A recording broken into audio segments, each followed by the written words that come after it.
बिल्लाहि मिनाश शैतानिर राजीम बिस्मिल्लाहिर रहमानिर रहीम आलহামদুলিল্লাহি রাব্বিল আলামিন। समस्त प्रशंसा করুণাময় আল্লাহ তাআলা। আল্লাহ পাকের দরবারে লাখো কোটি শুকরিয়া আদায় করে তার প্যারা হাবিব মোহাম্মদ মুস্তাফা সাল্লাল্লাহু আলাইহি ওয়াসাল্লাম, মাওলা আলী, খাতুনে জান্নাত মা ফাতেমা, ইমাম হাসান হোসেন পাক পাঞ্জাতনের প্রতি লাখো কোটি দরুদ ও সালাম রেখে আরও সালাম রাখি 1 লাখ অথবা 2,24,000 পয়গম্বর সবার রোজা মোবারক আমার ভক্তিপূর্ণ সালাম রাখি 360 জন আউলিয়াদের শিরোমণি বড় পীর আব্দুল কাদের জিলানী রহমতুল্লাহ, সৃষ্টি খাজা মাইনুদ্দিন রহমতুল্লাহ, সমস্ত অলিদের দরবারে লাখো কোটি ভক্তি ও সালাম রাখি আমার জন্মদাতা পিতা এবং মাতা, যাদের উসিলায় পৃথিবীতে এসেছি ওনাদের পাক কদমে আমার ভক্তিপূর্ণ সালাম।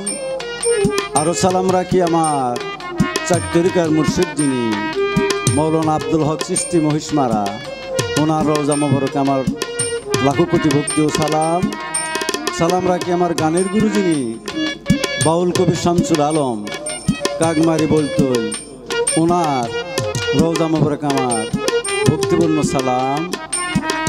আমার নাম আব্দুস সামাদ এবং সামাদ বয়াতি আপনাদের সম্মুখে হাজির হয়েছি একটি গুরু ভক্তের কাহিনী নিয়ে। সেই কাহিনীটা উপহার দেব আপনাদেরকে, বাকি আল্লাহ ভরসা।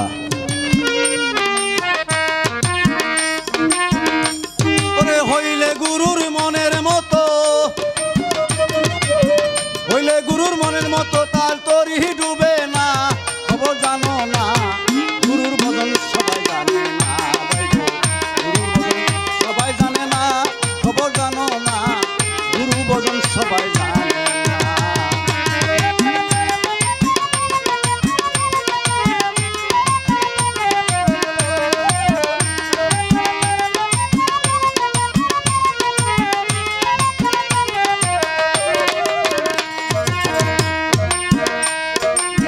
বড় পীরের ভক্ত একজন নূর আলম তার নাম, কেমন ভক্ত হইয়াছিল গো আমি প্রমাণ পাইলাম, বলবো কথা ধীরে ধীরে, বসেন একটু ধরে গো, বলবো কথা ধীরে ধীরে।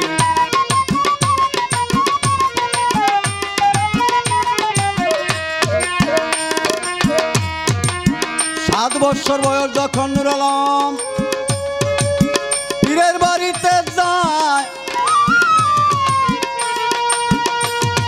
পিতা মাতার কাছ হতে বিদায় নিয়া পীরের হাতে বায়াত হইয়া যায়। 7 বছরে বায়াত গ্রহণ করলো, তাকে পীরের দরবারে, পীরের দরবারে সকলকে খেদমত করে, পীরের হুকুম পালন করে। এইভাবে যখন 18 বছর বয়সে তাহার হইল, ওরে বিবাহর বন্ধনের উপযুক্ত সময় তার গেল। একদিন পীরে বলছেন, আলম আমি তোমারে দেই কইয়া ফরজ কাম বিবাহ বন্ধনে আবদ্ধ হবে, তোমারে দেই কইয়া ভক্তের সারে চোখের পানি কাঁদিয়া দিল তখনই গো, ভক্তি সারে চোখের পানি।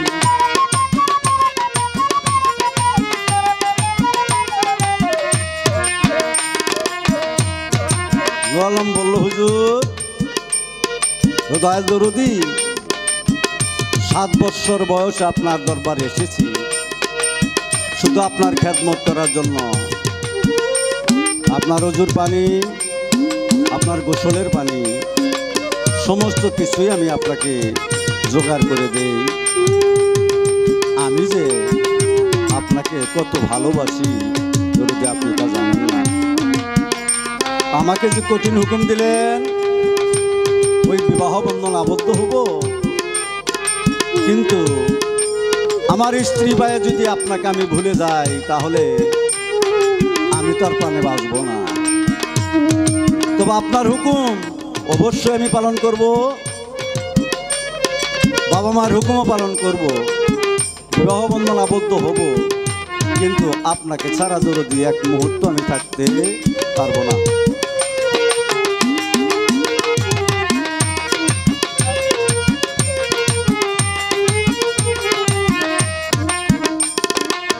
পীরের হুকুম পালন করার জন্য নূর আলম বাড়ি চলে গেল। বাবা মায়ের হুকুম পালন করবে বলে গো উদ্দেশ্য তার ছিল। বাবা মায়ের দেখলো মেয়ে একটা, শুনেন মন দিয়া, মেয়ের নাম হইল রাবিয়া, সবা থেকেই কইয়া তার সাথে বিবাহ বন্ধনে নূর আলমকে বাঁধিয়া যে দিল। বাসরাত্রি কাটাইল না নূর আলম, দেখেন পাগল হইয়া গেল। চলে যাই দরবারে, পীরের দরবারে চলে গেল সে, ঘুরে গেল যে দৌড়াইয়া।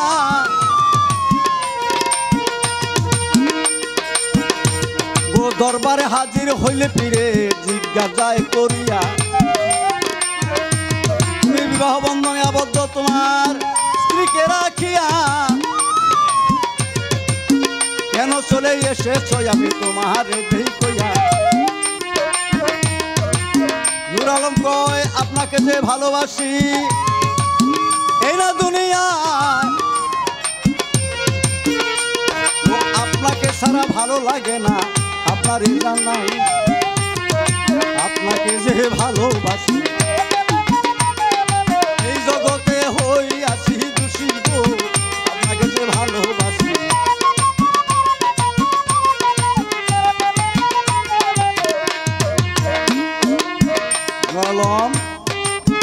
বিবাহ বন্ধনাবদ্ধ হইয়া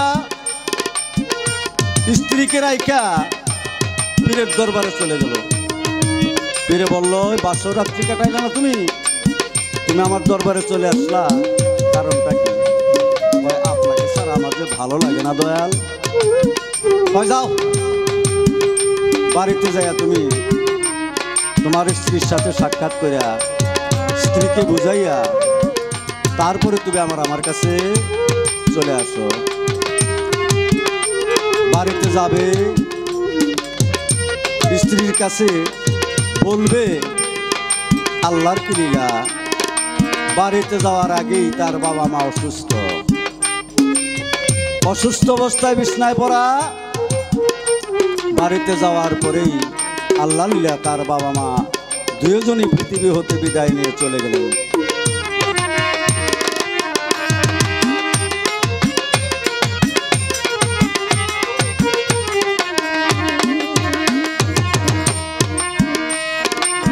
বাবা মা চলে গেল, নূর আলম স্ত্রীকে কোথায় রাখিয়া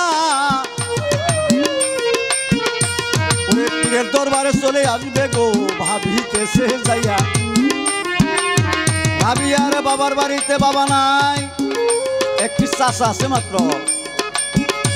মনে মনে চিন্তা করলো, রাবিয়ার চাচার কাছে রেখে আমি আবার পীরের দরবারে চলে যাব। রাবিয়াকে তার বাবার বাড়িতে চাচার কাছে রেখে বলতেছে বুঝাইয়া,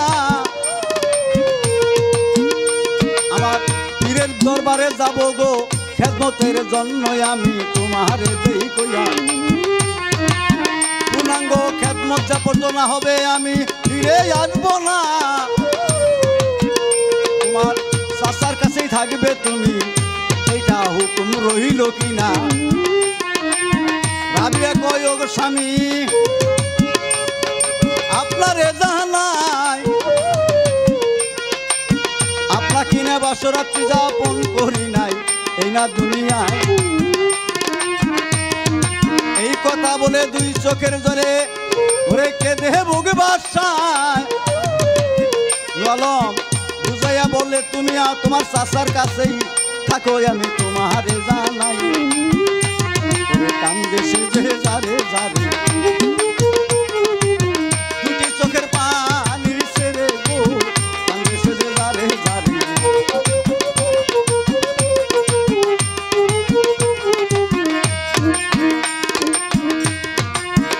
আলম তার চাচারকে বুঝাইয়া বললো আমি আরো 7 বছর পীরের দরবারে পীরের খেদমত করব, তারপরে আমি পূর্ণাঙ্গ মানুষ হইয়া আমার স্ত্রীর সঙ্গে ঘর সংসার করব। এই পর্যন্ত আমার আমানত বস্তুটা আপনি রেখে দিবেন। এই কথা বুঝাইয়া বলে নুর আলম বাবা পীরের দরবারে চলে গেলেন। রাবিয়ার চাচা ছিল দুর্দর্শ লোভী মানুষ। নুর আলম চলে আসার পর কিছুদিন পরেই দেখেন কি কাজ করলো। রাবিয়াকে কি কাজ করে শুনেন মোহন দিয়া। রাবিয়ার চাচা যে লোভী মানুষ সব হাতে দেই কইয়া রাবিয়াকে লয়ে গেল কোথায় শাস্ত্রে পাওয়া যায় একটা বেশ্যালয়ে লইয়া গেল সবাতে জানাই। বেশ্যালয়ে লয়ে যায় রাবিয়াকে দিল বিক্রি যে করিয়া বিনিময়ে অনেকগুলি টাকায় আনলো যাইয়া। রাবিয়া কয় ওগো চাচা আমি আপনারে জানাই আমার স্বামী ফিরে আসবে এই পর্যন্ত থাকবো আমি আপনারে বুঝাই। এই কথা শুনে চাচাই বলে আমি পারবো না ওরে এইখানে তোরে বিক্রি করলাম এরই বেশি পাবো না। রাবিয়াকে দেব গুবাজা ভাষায় কই আল্লাহ তোমারে জানাই স্বামীকে দেখাই নাই আজকা অন্য মানুষ দেখিবে এই না দুনিয়ায়।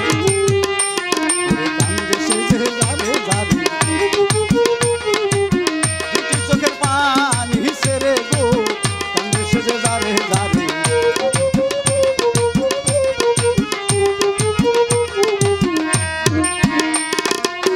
ভাগ্যের লেখন কি করবে।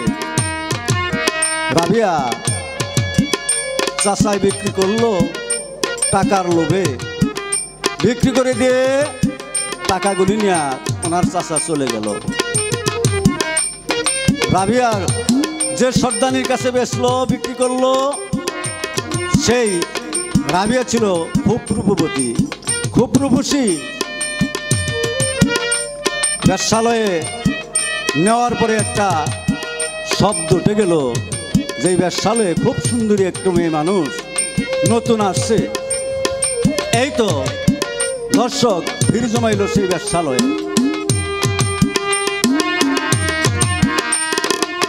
রাবিয়া কই ওগো আল্লাহ তোমারে জানাই আমার ইজ্জত রক্ষা করো এই না দুনিয়ায়। অন্তর্যামী পীর আব্দুল কাদের জেলানী জানিতে পারিল নূর আলমের স্ত্রীকে বিক্রি করে দিল। বেশ্যালয়ে রাবিয়া ওরে কাঁদছে জারজার হইয়া বেশ্যালয়ে কত নতুন নতুন কাস্টমার আসে গো শোনেন মন দিয়া। রাবিয়া কান্দে শুধু স্বামীর আশায়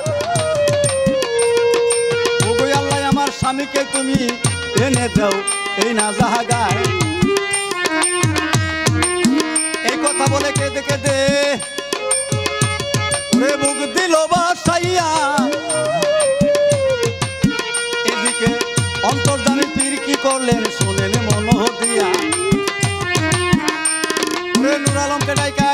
দিয়া কয় নূর আলম তোমারে দেই কইয়া আমার সকল হুকুম পালন করছো দুনিয়ায় থাকিয়া, আজকে একটা হুকুম দিব তুমি পালন যাও করিয়া। বলে কি হুকুম দিবেন দয়াল দরদি বলেন না খুলিয়া। বলে তোমার আজকে ব্যবসালয় যাইতে হবে, তোমারে জানাই। এই কথা শুনে নূর আলম কান্দা বুঝি যায়, কান্দেছে যে যারে যারে দুটি চোখের পানি ছেড়ে গো, কান্দেছে যে যারে যারে।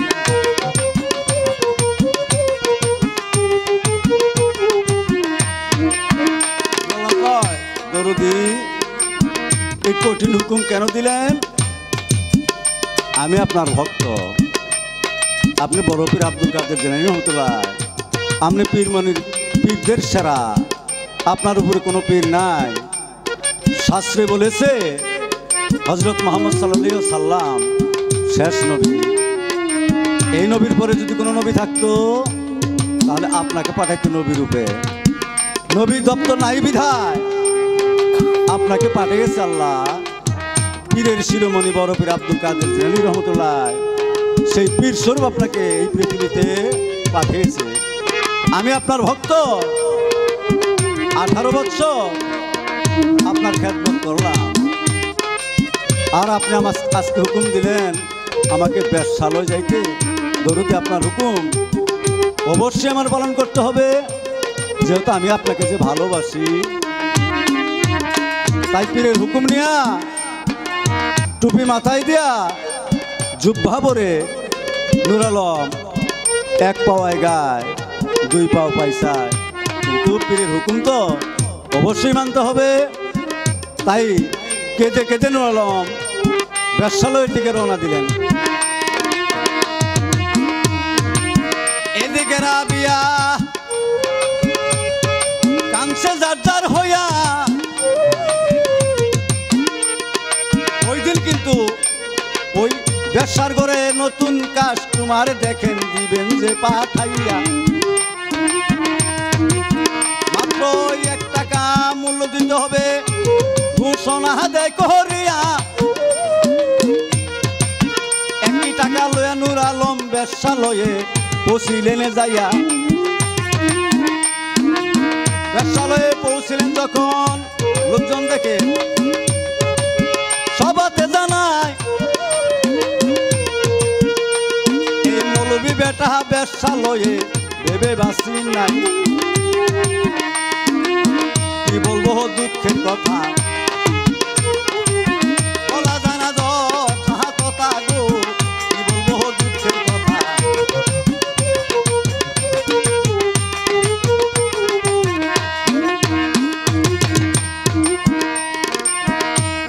সবাই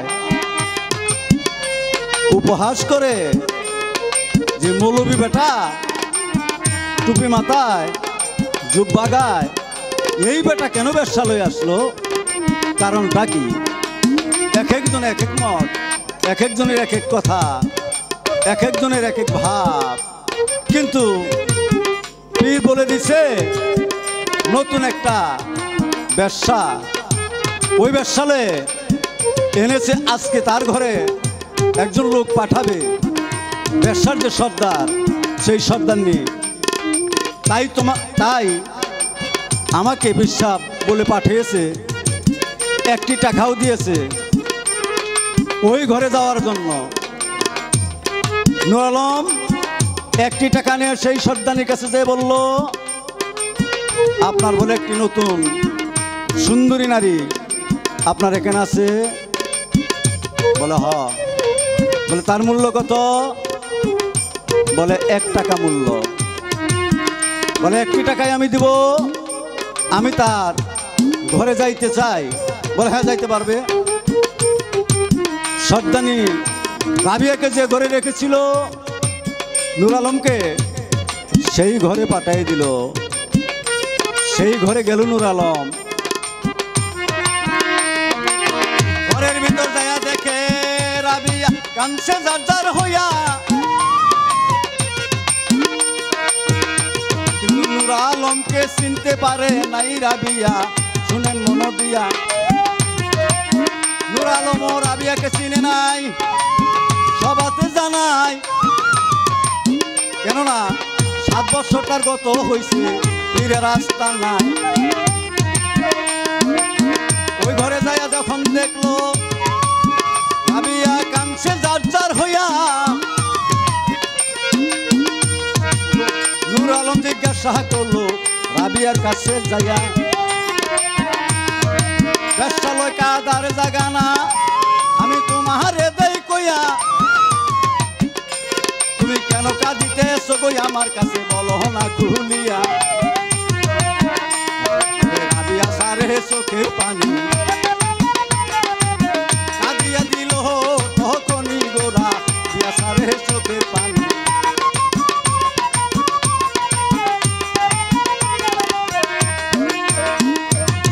কি বলবো দুঃখের কথা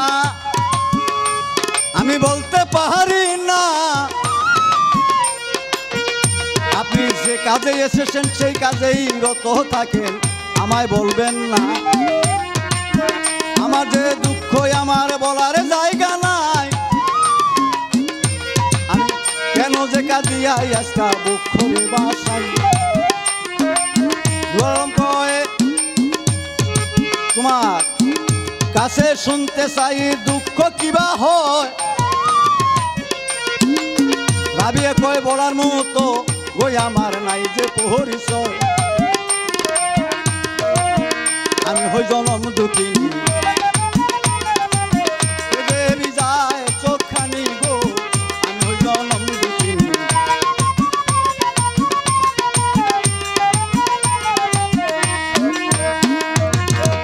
রাবিয়া বলে এটা বেশ্যালয়,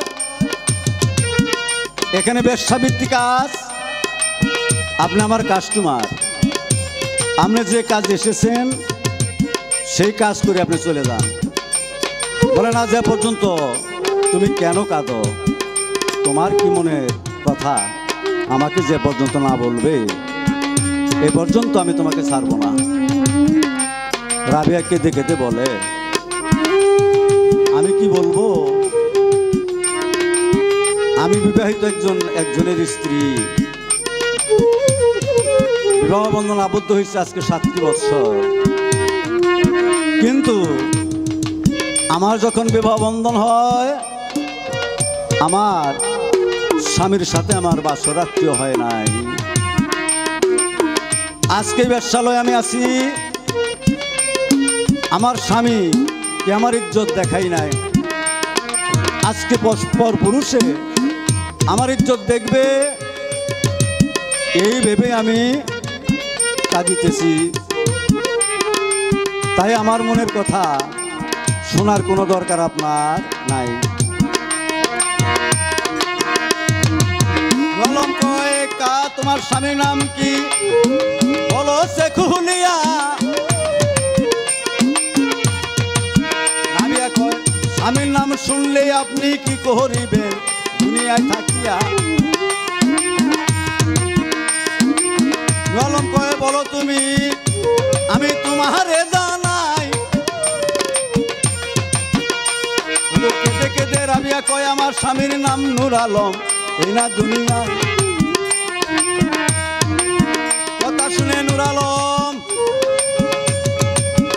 চোখের পানি ছেড়ে দিল।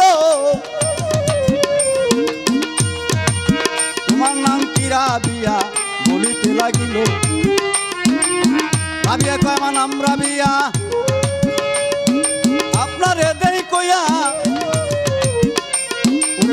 কথা শুনে নূর আলম রাবিয়াকে সেদিন ধরিল জড়াইয়া। কান্দে দুজন সারে সারে, দুটি চোখের পানি ছেড়ে গো, কান্দে দুজন সারে সারে।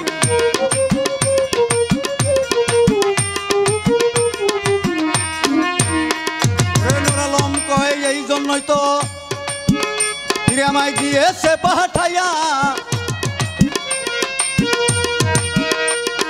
নূর আলম কয় আমার নাম নূর আলম, তুমি আমার স্ত্রী, তোমারে দেই কইয়া।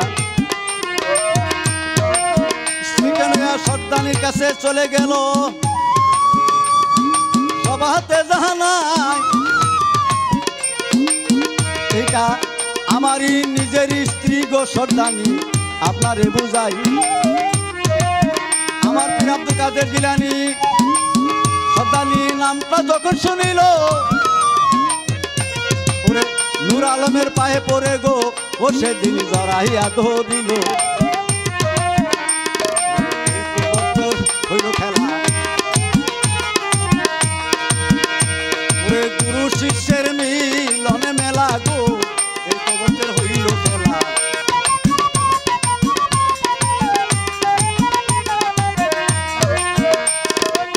এই ঘটনা শুনে সর্দানি 40 গড় ব্যবসা যে ছিল ওরে নূর আলমের সঙ্গী হইয়া গো পীরের আস্তানায় চলিল 40 গজ ব্যবসা তারা বড় পীরের দরবারে যায় ওগো পীরের কাছে হাত ধরিয়া বায়াত করে নেয় 40 গড় ব্যবসা দেখেন পীরের কাছে বায়াত পড়িয়া খাঁটি মানুষ হইল তারা দুনিয়ায় থাকিয়া নূর আলম ওরে দরবারে পৌঁছিল সমস্ত ব্যবসারা বয়াত হইয়া যার যার আস্তানায় চলিল ওরে নূর আলমকে বলল ও বাবা তুমি বাড়ি যাও চলিয়া তোমার স্ত্রীকে লইয়া যাও তোমারে দেহি দিয়া নূর আলম কয় দরদি আপনাকে যে ভালোবাসি আমি যাব না আপনারই আস্তানায় থেকে খেদমত করব তখন বলেন কিনা নূর আলম কয় গো হুজুর আমি আপনারে জানাই আমার স্ত্রীর চাইতেও বেশি ভালো গো হই আমি বাসি দুনিয়ায় আপনারে যে ভালোবাসি আপনি আমার পূর্ণ শশী গো আপনাকে যে ভালোবাসি গো এমন মতো হয়ে কয়জন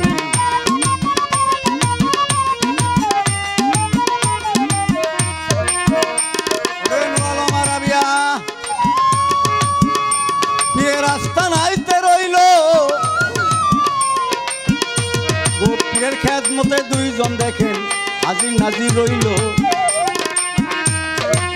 ভক্তের মতো ভক্ত যেজন ভবে গেছে হইয়া ভক্তের ডাকে মুর্শিদ রাজি দুনিয়ায় থাকিয়া মুখের কথায় হয় না প্রেম কিছু দিতে হয় কিছু দিলে কিছু পাওয়া যায় জানিবে নিশ্চয় গুরু ভক্তের প্রেমের খেলা হইয়া গেল মিলন মেলা গো গুরু ভক্তের প্রেমের খেলা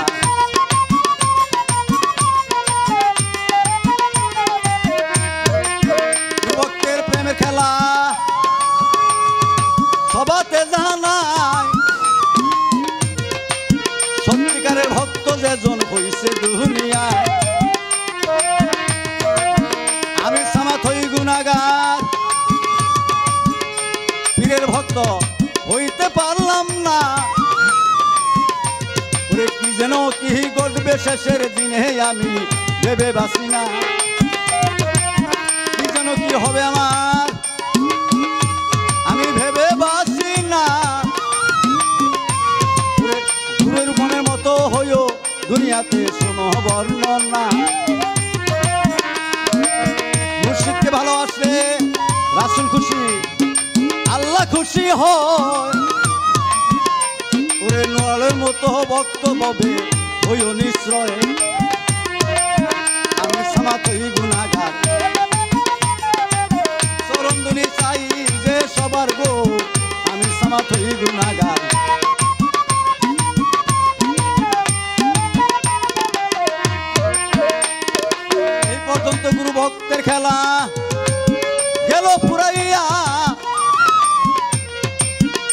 ওগো সবার কাছে একটু দোয়া চাই আমি, দোয়া দিবেন করিয়া, একটু দোয়া করবেন, টাকা পয়সা দন্দলত না, বললে যেন আমার মুর্শিদের পাই,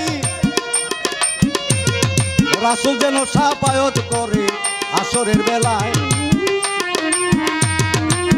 আসরের দিন যেন রাসূল আমাকে লয়ে শাফায়াত করিয়া,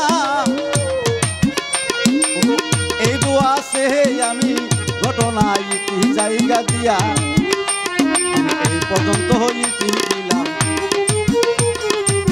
আমি সবার পা